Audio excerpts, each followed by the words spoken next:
Africa মহাদেশ লাগোয়া ভারত মহাসাগরীয় ফ্রান্সের দারিদ্র কবলিত মায়োতে দ্বীপপুঞ্জে ভয়াবহ ঘূর্ণিঝড়ের আঘাতে হাজারো মানুষের প্রাণহানির আশঙ্কা করা হচ্ছে।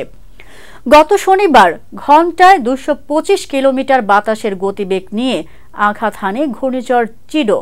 স্মরণকালের ভয়াবহ এই ঘূর্ণিঝড়ের আঘাতে লণ্ডভণ্ড হয়ে যাওয়া মায়োতের বাসিন্দারা পরমাণু যুদ্ধ পরবর্তী পরিস্থিতির মাঝে রয়েছেন বলে মন্তব্য করেছেন।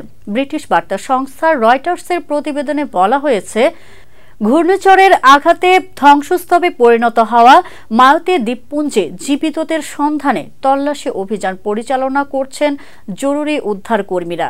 দ্বীপের সকল পরিষেবা পুনরায় সচল করতে রীতিমতো হিমশিম খাচ্ছেন তারা।